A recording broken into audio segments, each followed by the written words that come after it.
시인을 위한 데살로니가전서 12번째 시간입니다. 지난 시간에 우리는 바울 사도가 우리에게 가르쳐주는 삶의 관심사를 알아봤었죠. 모든 사람이 가진 자신의 인생에 대한 중요한 관심사가 있었습니다. 우리 거듭의 고백 속에서 많은 분들이 그것을 다시 한번 생각해 본 듯한데요. 바로 어떻게 살아야 하는가였습니다. 인생을 포기한 사람이 아니라면 누구나 자신의 삶에 던지는 질문이지요. 그런데 이런 보편적인 질문이 하나님께 속한 사람들인 우리에게는 하나님 나라 백성으로 살아가는 우리에게는 똑같은 무게의 구체적인 질문으로 표현되었습니다. 바로 어떻게 하나님을 기쁘게 해드릴 것인가 였습니다. 우리는 이 두 가지 질문에 간격이 없는 사람이라고 말씀도 드렸지요. 복음을 듣고 그리스도를 영접한 우리는 그래서 세상신을 버리고 하나님께로 돌아서서 그 하나님을 섬기며 살아가는, 그리고 그분이 완성하실 그날을 소망하며 살아가는 우리에게는 어떻게 살아야 하는가와 어떻게 하나님을 기쁘게 해드릴까가 같은 질문이 된 사람들이었습니다. 그래서 내가 누구인가 그걸 한 문장으로 정리도 해보았습니다. 나는 어떻게 살 것인지와 어떻게 하나님을 기쁘시게 할 것인지가 같은 것이 된 사람이다 라고 말이지요. 그런 우리에게 이제 바울 사도는 데살로니가 교인들에게, 그리고 우리에게 그러면 어떻게 우리가 하나님을 기쁘게 할 거냐, 특별히 그것을 구체적인 삶의 영역으로 가져와서 그것을 생각해 보게 하고 또 가르쳐 줍니다. 실제적인 지침을 내려주는 것이지요. 그저 원론적인 이야기만 하고 끝이는 게 아니라 그걸 강론으로 가져와서 이 영역에서 우리가 하나님을 기쁘시게 하는 건 어떤 것일까, 그것에 대해서 생각해 보게 하고 또 적용하게 합니다. 바울 사도가 보기에 당시 데살로니가 교인들은 특별히 세 가지 영역에서 더욱 하나님을 기쁘시게 하는 삶을 살아야 할 것으로 보았습니다. 성의 영역, 경제생활의 영역, 그리고 죽음의 영역입니다. 2000년이 지난 우리에게도 구체적으로 가르쳐주는 지침이 무엇인지 우리가 충분히 살펴볼 수 있습니다. 함께 오늘 말씀을 읽겠습니다. 데살로니가전서 4장 3절에서 8절까지의 말씀입니다. 우리 세 번역 말씀을 따라 윤독하지요. 하나님의 뜻은 여러분이 성결하게 되는 것입니다. 여러분은 음행을 멀리하여야 합니다. 각 사람은 자기 아내를 거룩함과 존중함으로 대할 줄 알아야 합니다. 하나님을 알지 못하는 이방 사람과 같이 세교계에 빠져서는 안 됩니다. 또 이런 일에 탈선을 하거나 자기 교우를 해하거나 하지 말아야 합니다. 우리가 여러분에게 전에도 말하고 경고한 대로 주님께서는 이런 모든 일에 징벌하시는 분이기 때문입니다. 하나님께서 우리를 불러주신 것은 더러움에 빠져 살게 하시려는 것이 아니라 거룩함에 이르게 하시려는 것입니다. 그러므로 이 경고를 저버리는 사람은 사람을 저버린 것이 아니라 여러분에게 성령을 주시는 하나님을 저버리는 것입니다. 아멘. 아멘. 네, 원래는 오늘 시간 성, 경제생활, 죽음에 대해서 다 한번 살펴보려고 했는데요. 내용이 너무 많아지고, 그리고 다음 주까지 해서 딱 10월까지 해서 데살로니가전서를 마치려고 하다 보니까 오늘은 성과 관련된 이야기만 좀 나누고요. 경제생활 그리고 죽음, 이 부분은 차후에 또 기회가 있을 때 다시 나눌 수 있는 그런 시간이 있을 거라 생각합니다. 3절에서 보면 바울은 특별히 음행을 멀리하라고 경고하지요. 하나님의 뜻은 이것이니 너희의 거룩함이다 그러면서 음행을 멀리하라고 말합니다. 그런데 음행 또는 다른 번역에서는 음란, 우리말 성경이 가지고 있는 이 말은 조금 모호합니다. 음행, 음란, 이게 뭐죠? 영어 성경에서 이걸 조금 더 구체적으로 번역해 놓았습니다. 성적인 부도덕함, sexual immorality 또는 성적인 죄, sexual sin이라고 번역되어 있습니다. 그러니까 음행을 멀리하라, 음란을 멀리하라, 이 말은 성적인 부도덕함을 멀리하라는 뜻입니다. 그럼 그것이 무엇일까? 바울이 말하는 성적인 부도덕함, 성적인 죄가 무엇인지는 5절에서 말하지요. 하나님을 알지 못하는 이방 사람과 같이 세교계에 빠져서는 안 됩니다. 하나님을 알지 못하는 이방 사람과 같이 세교계에 빠지는 것, 그것이 성적인 부도덕함, 성적인 죄라고 바울은 말합니다. 여기서 세교기라는 말도 한 번 더 번역할 필요가 있는데 그 격정적인 욕망, 탐욕적인 열정, 그런 것이라고 보면 됩니다. 정리해 보면 바울 사도는 거룩함이 우리를 향한 하나님의 뜻인데 그 첫 번째로 성적인 부도덕함을 멀리할 것에 대해 말합니다. 이때의 성적인 부도덕은 이방인들처럼 격정적인 욕망으로 행하는 것, 내 안에 일어나는 그 격정적인 충동에 휩싸여서 휘말려 버려서 내가 나를 내던져 버리는 것, 그것을 멀리할 것을 경고합니다. 그렇게 하기 위해서 각자가 자기 자신의 몸을 제어하는 것을, 컨트롤하는 것을 배워야 한다, 이렇게 말합니다. 이 부분을 좀 더 살펴보면요. 먼저 5절에서 바울 사도는 데살로니가 교인들에게 격정적인 욕망, 격렬한 욕망을 멀리하라고 경고하는데, 그러면서 이런 표현을 하죠. 이방인들처럼, 하나님을 모르는 사람들처럼 해서는 안 된다. 그러니까 하나님 모르는 사람들은 그렇게 행하고 있다는 그런 뜻입니다. 그 당시 세상이 다루는 성의 모습을 드러내는 거죠. 성이라는 것은 우리 몸에서부터 강력한 욕망이 일어나 휘몰아치게 하죠. 그리고 우리를 사로잡습니다. 우리 안에 그런 욕망이 있습니다. 그런데 그 욕망에 따라 자기의 몸을 대하면 안 돼라고 말하고 있습니다. 그렇게 보면 인간에게 성적인 충동보다 강한 게 또 있을까요? 온갖 말도 안 되는 끔찍한 일들에 다 성이 개입되어 있습니다. 그리고 이것은 너무나 강력한 욕망이라 번번이 주체하지 못할 때도 많습니다. 오히려 그래서 가장 인간적인, 가장 자연스러운 욕망, 본능이라고까지 여깁니다. 그래서 세상은 자기의 몸을 성적인 욕망을 채우는 도구로 사용하게 합니다. 나아가서는 다른 사람의 몸도 할 수만 있다면 내 욕망을 채우는 도구로 사용하게 만들어버리지요. 인간의 역사가 시작한 이래로 착취는 늘 있었는데, 이런 착취의 중요한 모습, 요인 가운데 하나가 바로 성적인 착취였습니다. 인류 역사가 대부분 남성 중심적으로 흘러왔기 때문에 남성 중심 사회에서 여성은, 약자는 늘 착취의 대상이었습니다.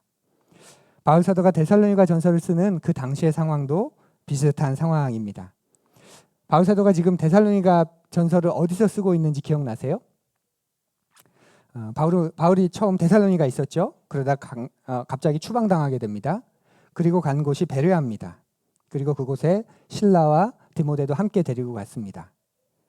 그런데 두 사람을 조금 더 사역을 하고 남겨둔 채 바울은 베레아에서 아테네로 가지요. 그리고 그곳에서 어느 정도 사역을 하면서 이제 두 사람을 부릅니다. 너희들도 아테네로 오라고. 그런데 이게 조금 지연되면서 바울은 아테네에서 고린도로 가게 되고, 베레아에 있던 두 사람도 아테네로 오게 됩니다.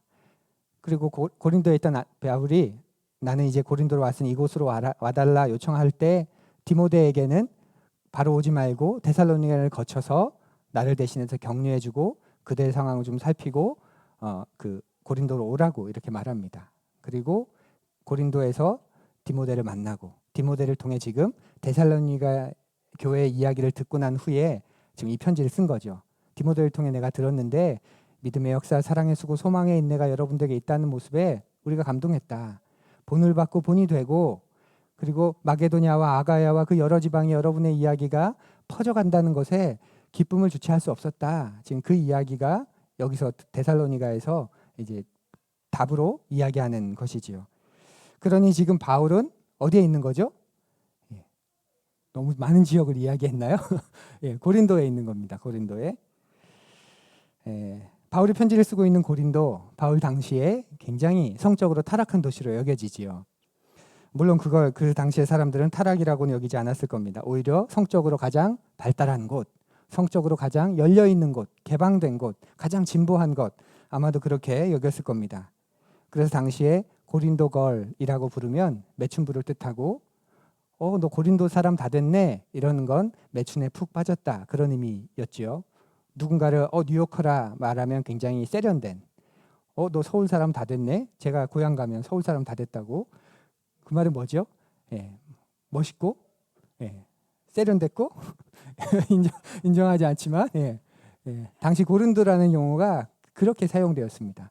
저 고린도 거리네, 고린도 여자네, 그 말은 그렇게 해픈 여인이 당시에는 매춘부였다. 그리고 고린도 사람 다 됐다, 그 말은 그런 것을 되게 즐기는, 그런 푹 빠져 있다는 그런 의미입니다.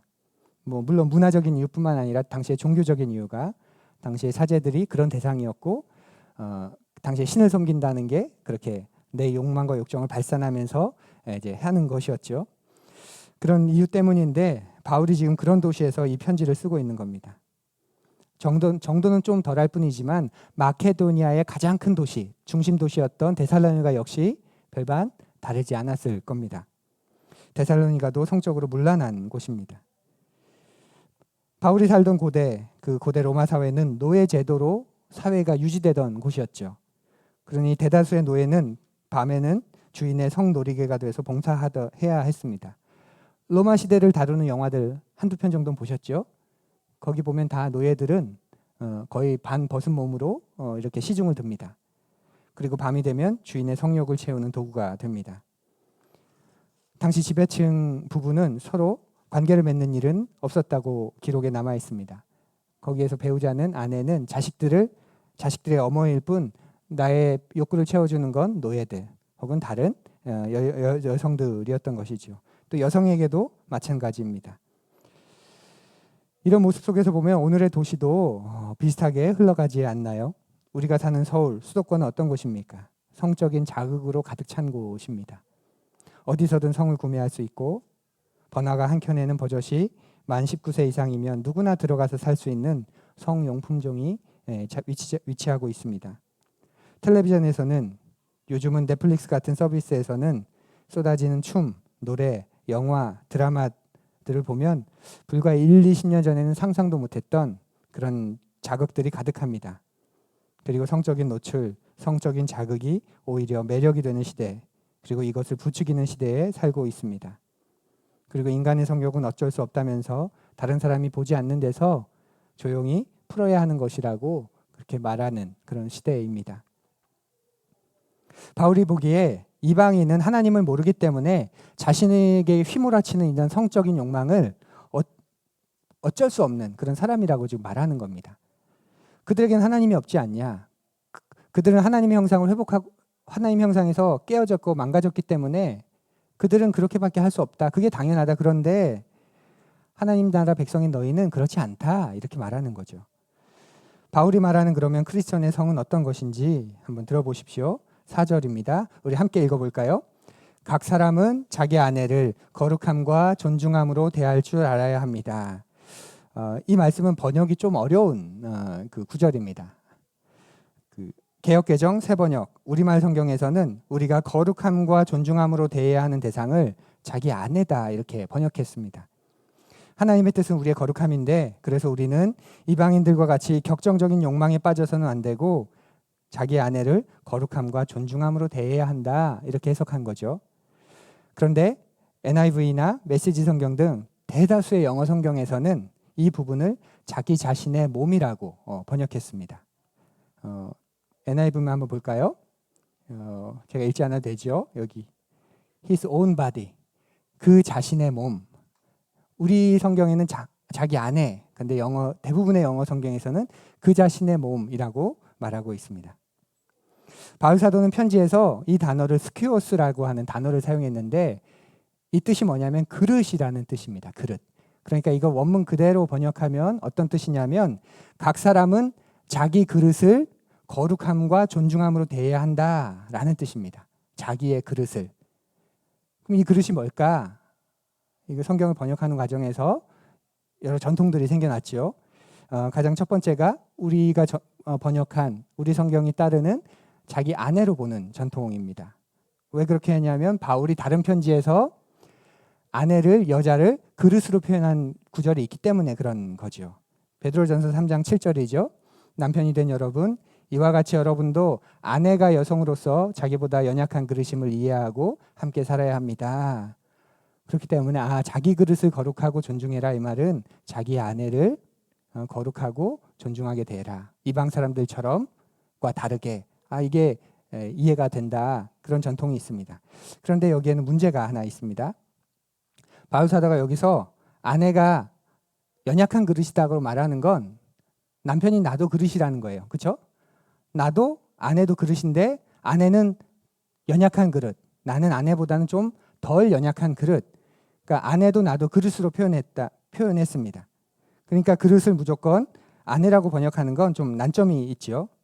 그리고 만약에 바울이 여기서 아내를 말하고자 했다면 그냥 자기 아내를 이렇게 말하면 될 텐데 굳이 거기다가 그릇이라고 하는 그런 은유를 사용할 필요가 있었을까 하는 그런 난점이 있습니다. 그래서 또 다른 번역으로는 이 부분을 몸으로 번역하는 거죠. 대부분의 영어 성경이 따르는 것처럼. 그리고 저도 이 입장을 지지합니다. 근데 여기서 몸이라고 할 때는 조금 또 갈리기도 합니다. 몸 전체를 말하는 거냐 아니면 몸의 기관, 특정 기관을 말하는 거냐 그렇게 갈리기도 하지만 그렇게 몸으로 번역하는 이유는 이거 역시도 바울이 다른 편지에서 자신의 다른 편지에서 우리를 그릇으로 표현했기 때문에 그런 거죠. 우리 고린도전서 말씀 같이 읽어볼까요? 우리가 이 보배를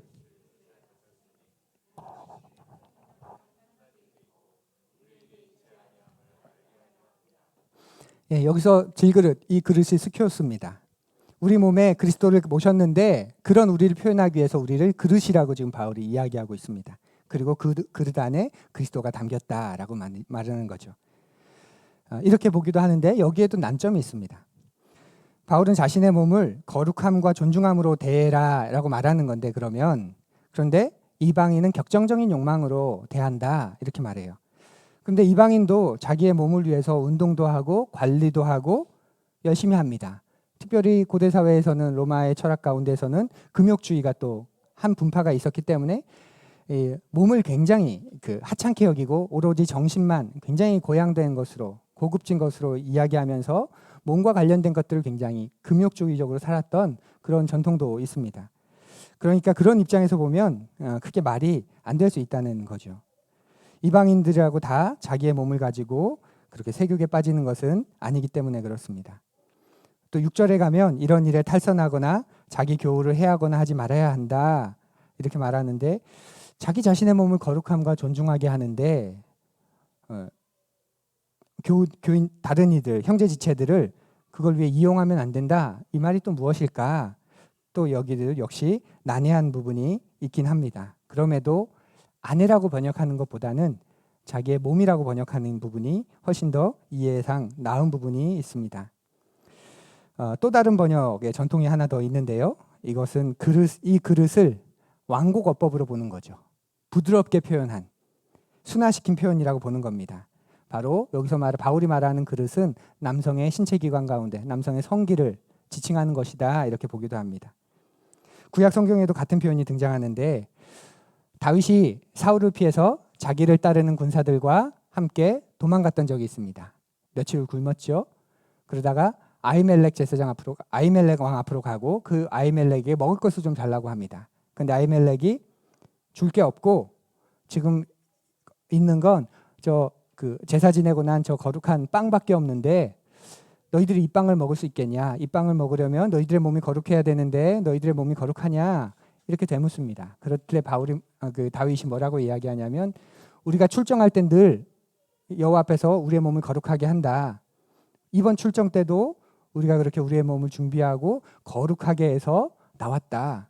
그러니 우리 군사들 우리들의 몸이 얼마나 거룩하겠냐. 그러니까 여인과 가까이 하지 않으면 먹을 수 있는데 너희들이 그렇다면 먹어도 된다. 우린 늘 출정할 때마다 그렇게 한다. 이렇게 답을 합니다. 그런데 여기서 몸이라는 말 대신에 그릇이라는 말을 씁니다. 다윗이 제사장에게 대답하여 이르되 우리가 참으로 3일 동안이나 여자를 가까이 하지 아니하였나이다. 내가 떠난 길이 보통 여행이라도 소년들의 그릇이 성결하겠거늘 하물며 오늘 그들의 그릇이 성결하지 아니하겠나이까 하매 이런 성경 구절 있는 거 아세요? 이렇게 대답합니다. 그러니까 거룩하다는 표현이죠. 여기서 그릇은 신체의 기관을 말하는 것 대표적으로 거룩함을 표현하기 위해서 여기서 그릇이 스키오스를 뜻합니다. 70인역에서 보면. 근데 직접 지칭하기가 어려우니까 그릇이라고 표현하는 거죠. 이렇게 보면 바울 사도가 하나님이 우리를 향한 하나님의 뜻이 거룩함인데 그것은 우리의 성적인 기관을 존중함과 거룩함으로 대하는 것이다. 이렇게 말하고 있다는 겁니다. 저는 이 입장이 타당하다고 생각합니다. 그렇게 보면 4절, 5절도 자연스럽게 해석이 되기 때문에 그래요. 그러니 4절을 번역하면 이런 의미입니다. 각 사람은 남성만이 아니라 여성도 자기의 몸을 더 구체적으로는 몸의 일부를 어떤 부분을 거룩함과 존중함으로 대하라는 겁니다. 격정적인 욕망을 풀어내는 도구로 쓰지 말고 거룩함과 존중함으로 여러분의 몸을 성적인 부분을 써야 한다는 것이지요. 그리고 그렇게 하기 위해서 관리해라, 통제해라, 컨트롤해라 그런 단어를 사용합니다. 그러면 거룩함과 존중함으로 대한다는 건 뭘까요? 거룩함은 하나님을 닮아가는 거죠. 그러니 하나님의 뜻을 걸맞게 성을 사용해야 한다는 말입니다. 이 세상의 성은 쾌락의 도구지만 성경은 우리의 성을 우리의 인격의 핵심에 있는 부분이라고 말합니다. 그래서 성이라는 건 전인격적인 사랑, 전인격적인 헌신의 표현으로 보도록 합니다. 그리고 그게 사랑입니다. 그러니 우리가 우리의 몸을 다룰 때 하나님의 뜻에 맞게 하나님을 닮아가는 방식으로 성을 사용하는 것, 그것이 성을 거룩함으로 자기의 몸을 거룩하게 대하는 것이지요. 그렇다면 존중함으로 대한다는 건 뭘까요? 존중한다는 건 보호하고 원래의 목적에 맞게 쓰는 것, 그게 존중이죠.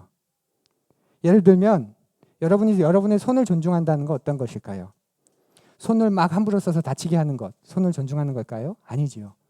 내게 손이 있으니까 이 손을 가지고 땅을 막 판다면 손을 존중하는 게 아닙니다. 손은 땅을 파라고 만든 게 아니죠. 땅을 파려면 삽을 가지고 파면 되는 것이지, 이 손을 가지고 그 땅을 파는 건 땅은 팔 수 있을지 모르지만 이 손을 원래 목적에 맞게 쓰는 것은 아닙니다. 그러니까 존중한다는 게 그런 의미입니다. 이렇게 목적에 맞게 사용해라 라는 거지요. 원래 가진 목적에 따라서 잘 보호하고 적절하게 사용하는 것, 그것이 존중함입니다. 그렇게 보면 남성에게 그런 경향이 있긴 하지만 많은 사람들이 자신의 성적인 기관을 쾌락의 도구로 사용합니다. 그래서 이제 자신의 성적 기관을 비하하는 말들을 굉장히 많이 쓰고 옮기기도 부끄러운 말들을 거리낌 없이 내뱉습니다. 심지어는 성적인 관계를 일종의 배설 행위로 묘사하기까지 합니다. 그런 그들에게 바울이 말하는 겁니다. 하나님을 모르는 사람은 그렇게밖에 할 수 없다. 어쩔 수 없지 않냐. 그들이 하나님을 모르니, 하나님의 뜻을 모르니, 우리 몸을 향한 우리를 향한 하나님의 뜻을 모르니 그렇게밖에 할 수 없지 않냐. 그런데 우리는 다르지 않냐라는 거죠.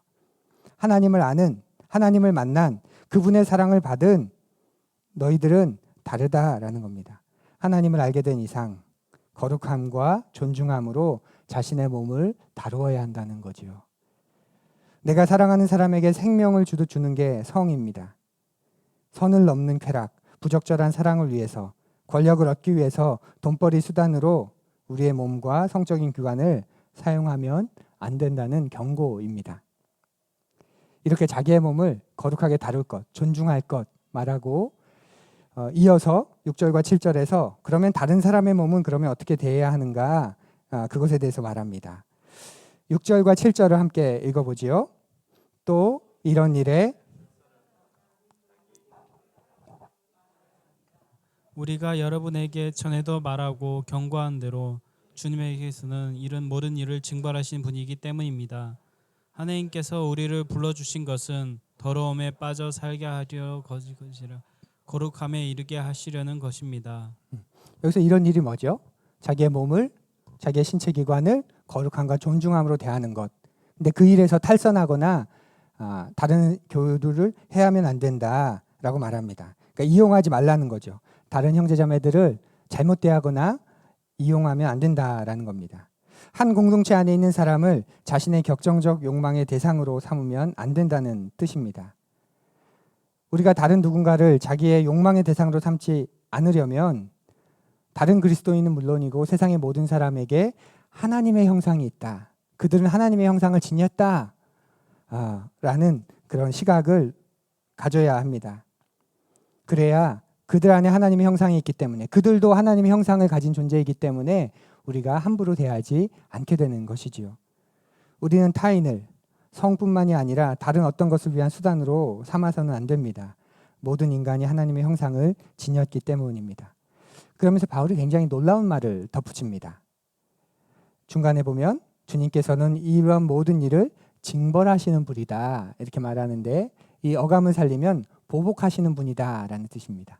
신원하신다 그렇게도 번역되어 있는데 더 엄밀히 말하면 보복하는 분, 복수하시는 분 이렇게 부를 수 있습니다. 내가 전에 경고한 대로 주님이 보복하신다, 주님이 복수하신다. 그러니 다른 사람을 그렇게 사용하면 안 돼라는 말하는 거죠. 구약에서 보면 하나님이 보복하시는 분이라고 등장하죠. 하나님이 언제 보복하셨는지 기억하세요? 그 공동체 안에 있는 고아와 과부와 나그네와 약자들을 착취하거나 탈취할 때 하나님이 그들의 신음과 탄식을 들으시고 하나님이 그들을 대신해서 복수하신다, 보복하신다 이렇게 말합니다. 바울이 지금 그 말을 여기에 사용하는 겁니다. 고대 사회에서 고아와 과부와 나그네는 자기 방어 능력이 없는 사람들이에요. 그렇게 보면 바울 사도의 이 경고는 나의 성적 쾌락을 위해서 자기보다 약하거나 방어 능력이 없는 사람들을 착취하고 이용하면 하나님께서 직접 복수하신다는 경고입니다. 왜 그럴까요? 왜 그렇게까지 바울이 강력한 단어를 쓰고 있을까요? 그만큼 성이라는 건 인간의 그 내면에 굉장히 치명적이고도 소중한 자리를 차지하기 때문에 그렇습니다. 똑같은 폭력이라도 주먹으로 한 대 맞은 것하고 성폭력을 당한 것은 완전히 다르지요. 언어폭력을 당한 것과 성폭력을 당한 것은 차원이 다릅니다. 성폭력은 그 사람에게 아주 깊은 상처를 남깁니다. 성은 우리에게 가볍지 않습니다. 우리에게 성은 놀이기구도 아니고 쾌락을 위한 도구도 아닙니다. 우리에게 성은 우리의 인격의 핵심을 이루는 굉장히 소중하고 중요한 부분입니다. 그래서 바울은 이토록 엄중하게 말하는 것이죠. 경계를 넘어서 누군가를 착취하면 하나님이 보복하실 것이다 라고 말입니다. 저에게는 굉장히 낯선 구절이었습니다. 이 구절이. 그리고 도전적인 구절이었습니다. 성경이 이렇게 성 관련된 이슈를 노골적으로 다루고 있네 하는 그런 느낌에 놀랐습니다. 그저 아내를 대할 때 거룩함과 존중함 정도로 대해야 된다는 것, 그 정도는 제가 알고 있었습니다. 단지 다른 사람에게 피해를 끼치지 않고 살아야 된다는 것 정도는 생각했습니다. 그런데 이 말씀이 단순히 그렇게 아내에 국한된 이야기가 아니라는 걸 깨달았을 때는 많이 좀 놀라게 됐습니다. 성경은 그 정도를 말하는 게 아니지요. 우리가 우리의 몸을, 더 정확히는 우리의 성적 기관을 거룩함과 존중함으로 대해야 하고, 또한 다른 사람을 성적인 영역에서 선을 넘어서 탐하거나 착취하거나 그렇게 해서는 안 된다고 구체적이고 정확하게 지금 데살로니가 교인들에게 경고하고 또 말하고 있는 겁니다. 너희들이 살고 있는 그 마케도니아의 가장 발달한 도시, 가장 큰 도시 데살로니가가 어떤 곳인지 알고 있지 않냐? 나는 지금 이곳 고린도에 있다. 우리가 살고 있는 이 도시가 어떤 도시인지 알고 있지 않냐? 이 도시 속에서 우리는 어떻게 살아야 할까? 그들은 하나님을 모르니 하나님의 형상이 깨어졌으니 어쩔 수 없이 그렇게 행하지만 우리는 다르다. 하나님은 우리를 향한 거룩함인데, 뜻은 거룩함인데 그 거룩은 바로 이 성적인 영역에서 이루어져야 되는 것이다 라고 말하는 겁니다. 그리고 뒤에서는 경제생활에서 또 죽음을 바라보는 태도에서도 마찬가지로 그 거룩이 이어지길 원합니다. 그러면 이 바울의 첫 번째 권면을 우리가 조금 더 구체적으로 가져와 볼까요? 바울의 이런 지침과 경고를 오늘 우리의 삶에 적용해 보지요. 가장 먼저 스킨십입니다. 스킨십. 요즘은 교회에서도 스킨십이 흔합니다. 이성이나 동성 간의 악수, 아주 일반적인 것이고, 또 등도 치고 어깨도 토닥거리고 가볍게 안아주는 모습도 종종 볼 수 있습니다. 그런데 그런 것에 관해 경계선이 모호하죠. 왜냐하면 각자의 문화 차이 때문에 그렇습니다. 이전 교회에서 어떤 청년들은 제게 와서 안겼습니다. 한 8년 정도 사역하다 보니까 초등학생 때부터 본 거죠. 초, 중, 고를 이렇게 옆에서 돕고 그냥 전사님, 목사님 하면서 하다 보니까 너무 친근해진 거죠. 그 아이들이 편해 여기는 거고, 그러다 보니 어떤 청년들은 먼저 제게 와서 안기기도 했습니다. 하지만 어떤 청년 자매들은 제가 너무나 반가워서 이렇게 살짝 가면 약간 주춤하면서 뒤로 가는, 저를 싫어하진 않았는데 주춤하며 뒤로 가는 그런 청년도 있습니다. 그러니까 문화가 다른 거죠. 이때 우리는 상대의 문화를 존중해야 하는 거예요. 사랑하는 푸른 여러분, 상대방의 문화에 맞추십시오. 내 문화에 편한 대로, 나 아무렇지도 않다고 쓰다듬고 가볍게 토닥거리고 허그하고 또 악수하고, 그게 아니라 그 상대방의 문화를 맞추는 게 필요합니다. 교회만이 아니라 여러분의 일터에서도 상대방이 편하게, 상대방이 자유하게 하십시오. 내 문화에 편한 대로 하지 마시고요. 단지 스킨십 영역만이 아니라 우리가 무언가를 권하거나 제안하거나 부탁할 때도 적용될 수 있죠. 내 문화에 편한 대로 하는 것이 아니라 상대방의 문화에 맞추는 것입니다. 근데 만약 상대가 나를 불편하게 할 땐 어떻게 해야 할까요? 그때는 우리가 말해야겠지요.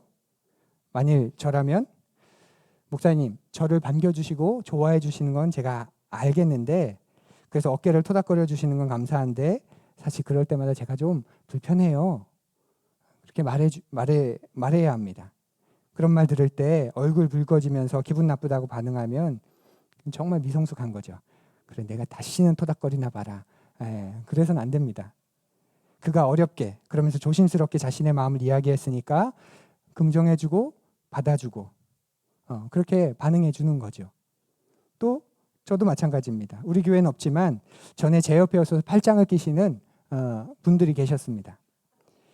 저를 편하게 해주셔서 팔짱 끼시는 것 제가 알겠습니다. 그런데 너무 편하게 팔짱을 끼시는 건 적절하지 않은 것 같습니다. 우리 체육대회에서만 팔짱을 끼는 걸로 하지요. 그렇게 그럼 상처받으실까 봐 미루다 얘기 한번 했었습니다. 그렇게 선을 정해서 그 선을 가지고 이야기해야 합니다. 안 그러면 문화 차이 때문에 어떻게 할 수 있는 이야기가 없죠. 물론 말처럼 쉽고 명확한 것 아니라는 것 압니다. 그렇기에 여러분이 선을 정하고 적절한 정도를 세우셔야 합니다. 또 다른 고민은 이성 간의 1대1 만남입니다. 교회에서는 이성이 1대1로 만날 일이 굉장히 많죠. 저도 남성분과 1대1 성경 공부를 하지만 경우에 따라서는 여성분과도 1대1 성경 공부를 합니다. 우리가 관계가 돈독해지고 공동체가 건강해질수록 상담이나 조언 등 함께 만날 일들이 또 종종 생기게 됩니다. 그럴 때는 만나십시오. 만나는 게 자연스러운 겁니다. 만나지 못할 이유가 우리에게 없지요. 다 같은 형제 자매인데. 그러나 만날 때는 반드시 만나기 전에 자신의 배우자와 영적인 리더에게 이야기하고 만나야 합니다. 특별히 저와 같은 목회자, 또 교회에서 사역을 하게 되시는 분들에게는 굉장히 중요한 원칙입니다. 1대1로 이성 간에 만날 때 얼마든지 만날 수 있지만 배우자에게 말하고 또 영적인 리더에게 말하고 그리고 만나는 공간도 공개된 공간이어야 하죠. 교회에서 1대1 성경 공부를 할 때 혹은 짧게 상담을 할 때 아마 낮에는 보셨을 겁니다. 제가 일부러 창에 그 블라인드를 올리는 것 혹은 밖에서 할 때는 창 곁으로 앉아서 이야기 나누는 것. 우리가 왜 그렇게 해야 할까요? 왜냐하면 처음부터 죄를 짓겠다고 만난 이성은 없기 때문에 그렇죠. 그런 사람이 있다면 그런 분들은 보고를 해도 아마 그렇게 할 겁니다. 말릴 수 없습니다. 하지만 대부분 처음에는 그런 마음이 없었지만 아무도 알리지 않고 은밀한 곳에서 만났다가 감정적으로 흔들려서 선을 넘는 경우가 생기게 됩니다. 그래서 그런 곁을 우리가 내주면 안 되는 거죠. 제가 1대1 했던 분들 가운데 의사 선생님이 한 분 계신데 이분이 중요한 손님과 그 바를 갔다고 해요. 이분이 그 바를 가자고 해서 그래서 갔는데 그곳에 가보니 그곳에는 서빙하는 여성분들이 란제리를 입고 서빙하는 곳이었대요. 근데 이 의사 형제님이 저한테 뭐라고 이야기하냐면 근데 전사님 거기서 나올 때까지 제가 아무렇지도 않았어요. 정말 아무렇지도 않아요. 엄청 기뻐하면서 저에게 그런 이야기를 했습니다. 그 말 곁에는 이제 다음에 가도 괜찮겠다 그런 약간 마음이 느껴졌는데 왜냐하면 그렇게 이제 요청하는 분들이 분명히 계실 테니까 그래서 조언해 드렸습니다. 선을 가지고 계시지 않으면 사단이 분명히 약한 부분을 밀고 들어올 겁니다. 그리고 한 번의 틈이면 충분할 겁니다. 내가 얼마나 자신 있는가 그건 중요하지 않습니다. 기준을 세우십시오. 그리고 누가 만나자고 하면 바로 갈 것이 아니라 누굴 만나러 간다고 어디로 간다고 배우자에게 아내에게 이야기하고 그 아내의 안색을 살피면서 맞추면서 그렇게 하십시오. 이렇게 조언해 주었습니다. 그게 건강한 거지요. 그렇지 않나요? 내가 누구를 만나러 갈 때 누구를 만나러 간다고 어디로 간다고 그리고 만나고 와서 만났는데 참 좋았다고 이런 이야기를 하면서 또 이런 부분들을 같이 나누면서 되게 좋았다고 그렇게 이야기할 수 있는 게 건강한 것이지요. 만나지 않는 것 우리는 만나지 않아 그런 게 건강한 게 아닙니다. 또 범람하는 성 관련 콘텐츠는 우리가 어떻게 바라봐야 할까요? 한 푸른이와 교제하는데 이분이 요즘 유행하는 오징어 게임을 자기가 봤다고 해요. 그러면서 다 좋았는데 중간에 한 부분에 굉장히 지저분한 부분 딱 한 컷이지만 그 지저분한 부분이 나와서 괜히 기분이 안 좋아질까봐 넘기고 그냥 전체를 다 보았다 이렇게 말했습니다. 이렇게 영화, 드라마, 뮤직비디오, 광고, 뭐 각종 화보, 유튜브, 넷플릭스 성적으로 너무 자극적인 장면이 걸러지지 않고 흘러다니고 있습니다. 어떤 것은 참 무난한 내용인 것 같은데 중간에 꼭 그런 부분들이 강렬하게 한두 곳씩 또 들어가 있기도 합니다. 저희 때는 고등학생 즈음에나 어둠의 경로를 통해서 접할 수 있었던 야한 동영상을 요즘에는 초등학생까지도 보면서 큰다고 하지요. 이런 현실 속에서 우리 때도 보면서 컸는데 볼 수도 있지 뭐. 야, 못 보게 한다고 안 보나? 못 보게 하면 더 은밀하고 더 음란해져서 그래서 문제가 되는 거야. 그러면서 그냥 크는 거야. 그렇게 생각하는 분들도 계실지 모르겠습니다. 특별히 소위 진보교육, 성평등을 주장하는 분들이 이런 생각에 많이 열려 있습니다. 그런데 그렇게 해도 괜찮나요? 아니지요. 어릴수록 그 충격은 말할 수 없이 더 클 겁니다. 더 위험한 건 성에 관해 아주 왜곡된 이미지를 형성하게 된다는 거지요. 그래서 성인이 돼서 이성과의 관계에 커다란 장애를 가져올 수 있습니다. 또 그렇게 야한 동영상을 보는 건 적어도 다른 사람에게는 피해 주지 않는 거라고 생각하는 사람도 있습니다. 그런데 이 역시 대단히 잘못된 생각이죠. 그 동영상은 누군가를 착취해서 만든 것이고 지금도 그런 산업에서 많은 사람들이 착취를 당하고 있습니다. 내가 그걸 보는 건 거기에 일조하는 겁니다. 동참하지 않는 게 아니라 피해 안 주는 게 아니라 거기에 내가 일조하고 있는 것이지요. 이웃을 사랑하는 그리스도인으로는 적절하지 않은 행동입니다. 뿐만 아니라 자기 자신에게도 나쁜 영향을 줄 겁니다. 이성을 성적인 대상으로만 바라보게 만든다든지 지나가는 사람이나 일상에서 마주치는 누군가를 그런 대상으로 바라보게 만들지도 모릅니다. 하나님을 닮은 모습은 분명 아니지요. 그러니까 기준은 그렇게 보면 좋겠습니다. 이것이 하나님을 닮은 모습이냐, 하나님을 닮아가는 모습이냐, 아니냐. 그렇지 않으면 문화 속에서 문화적 가치가 다 다르기 때문에 그 문화적 가치를 가지고 이야기하면 우리가 별로 뭐 할 얘기들이 없습니다. 근데 그것이 하나님을 닮아가는 것과 관련이 있느냐, 하나님을 닮아가는 일에 도움이 되는 거냐, 그리고 그것이 내 안에 그 하나님의 성품을 누려나가도록 도움이 되는 것이냐, 그렇게 본다면 조금은 더 초점을 맞추고 선명해질 수 있겠지요. 그렇게 다양한 매체에서 쏟아져 나오는 성적으로 문란한 콘텐츠를 접할 때 저런 건 보지 않겠어, 내가 이 선만큼은 넘지 않겠어 라는 자기만의 기준이 필요합니다. 또 결혼한 부부 사이에서는 어떨까요? 부부는 일단 결혼을 소중히 여겨야 하겠지요. 제가 설교를 준비하면 제 아내한테 물었습니다. 우리 같은 우리 비슷한 두 사람이 와서 우리 비슷한 커플이 와서 결혼하겠다고 조언해 달라고 하면 당신은 뭐라고 할래요? 제가 직접 물어야 하는데 용기가 없어서 전화로 물었습니다. 예, 대답이 충격적이었습니다. 모르겠다. 예, 예, 얼굴이 구겨지는 게 느껴져요. 모르겠다. 한숨. 예, 성격 차이로 이혼해야 한다면 저와 아내는 헤어져야 합니다. 실제로 그런 위기도 있었다고 부끄럽지만 말씀드렸었지요. 결혼은 두 사람의 성격 차이를 극복해 나가면서 인격을 완성해가는 과정입니다. 그러므로 결혼을 존중해야 합니다.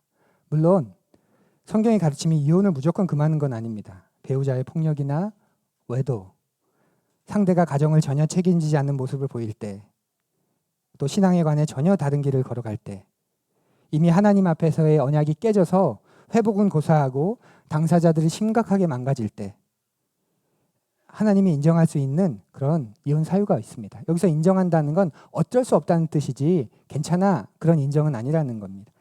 그렇게 어쩔 수 없이 이혼을 인정할 수 있습니다. 결혼이라는 게 인간을 잡아매는 족쇄는 아니지요.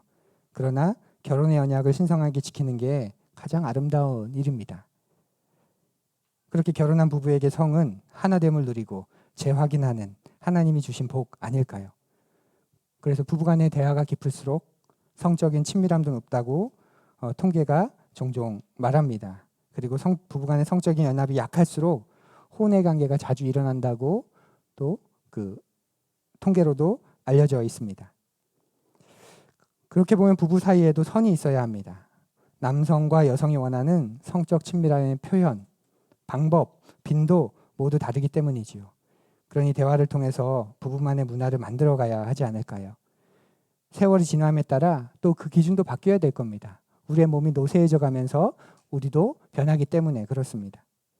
그러니 그렇게 기준을 세우고 그 기준도 세월이 지남에 따라 바뀌어가면서 잘 조절해야 합니다. 서두에 말씀드렸죠. 4절에 바울이 하나님의 뜻은 거룩함인데 이방인처럼 격정적인 욕망에 자신의 몸을 사용하지 말고 거룩함과 존중함으로 대해야 한다. 이 대한다는 말이 관리해야 한다, 제어해야 한다, 컨트롤해야 한다, 통제해야 한다라는 뜻입니다. 관리한다, 통제한다는 말은 기준을 세운다. 기준을 세우고 거기에 맞추어 간다라고 볼 수 있습니다. 사랑하는 푸른 여러분, 하나님은 여러분이 거룩하기를 원하십니다. 아멘. 그 거룩함에는 성적인 영역에서의 성결이라는 걸 기억하십시오. 거룩, 거룩해야 되는구나. 성경 많이 읽고 기도 많이 하고 교회 중심으로 살고 선교의 열정에 불타오르고 그런 거룩함 정도가 아닙니다. 바울이 지금 말하고 있는 하나님의 뜻, 너희들의 거룩함이야 라고 말할 때 거룩은 그런 거룩이 아닙니다. 그 정도가 아닙니다. 그리고 바울은 그 이야기를 자기의 편지에 썼습니다. 근데 바울은 자신의 편지가 공동체 예배 가운데 읽혀진다는 걸 이미 알고 있었습니다. 그러니 바울의 편지는 처음부터 예배를 염두에 두고 쓴 편지이지요. 그러니 설교라고 볼 수 있습니다. 그러니 저도 이런 주제를 예배에서 이야기할 수 있는 겁니다. 성은 조용히 은밀하게 해야 하는 이야기, 무엇보다 지극히 사적인 이야기로 여겨지는 세상입니다. 바울은 그런 이야기를 지금 교회 안으로, 예배 안으로 가져왔습니다. 성은 공동체 안에서 얘기할 수 있어야 합니다. 성은 숨기면 안 됩니다. 성이라는 것이 우리 인생에 얼마나 큰 영향을 미치는 것인데, 그런데 교회가, 공동체가 이것에 대한 아무런 논의도 없고 그저 사적인 영역으로 치부해버리면 우리는 모르게 되는 거죠. 하나님을 기쁘시게 하는 방법이 뭔지, 하나님을 닮아가는 거룩이 뭔지 말입니다. 그저 예배 잘 드리고 기도 많이 하고 그게 거룩이고 그게 하나님이 기뻐하시는 삶이라고 여겨버립니다. 그래서 성은 세상에서 가르치는 대로, 매체가 보여주는 대로 따라갈 수밖에 없습니다. 왜냐하면 그 영향을 제일 많이 받기 때문에. 그 현대사회에서 성, 돈을 벌고 쓰는 것, 소비 습관, 경제활동, 그리고 나의 노후의 삶, 이런 걸 다 사적인 영역으로 여기지 않습니까? 각자가 알아서 할 건데 왜 그걸 교회가, 왜 그걸 그 공동체가 건드려? 그건 그 사람이 알아서 할 부분이야. 지극히 사적인 영역으로 남기게 해둬 버렸죠. 그러다 보니 그 영역에서 가장 힘이 센 건 세상의 방식 아닌가요? 하나님의 말씀, 하나님이 그것을 어떻게 여기시냐가 아니라 세상이 그 문제를 어떻게 다루고 있는가. 세상은 그 문제를 이렇게 다루네. 나도 그 기준에 맞추기 위해서, 나도 그 기준을 따라가기 위해서 안다라고 목매는 것. 그것이 개인적인 것이 돼버렸기 때문에 그런 것입니다. 사랑하는 푸른 여러분, 성은 사생활이니까 건들지 말라고 하면서 속에서부터 망가지고 허물어져가는 그런 인생이 되지 않기를 바랍니다. 다른 사람이 보지 않는 곳에서도 여전히 하나님을 닮아가는, 그래서 마땅히 행할 바가 뭔지를 아는, 성을 통해서도 하나님을 기쁘시게 할 줄 아는 그런 삶을 추구하는 푸른이가 되기를 진심으로 축원합니다. 도시에서 살아가는 여러분을 향한 하나님의 뜻은 여러분의 성결입니다. 성은 이 거룩한 부르심을 따르는 과정에서 절대 피할 수 없는 영역이지요. 성결해지기를 추구하며 성령님을 거절하지 않고 충실히 따르는 멋지고 풍성한 삶을 여러분이 모두 누리시면 좋겠습니다. 우리 조용히 거듭의 기도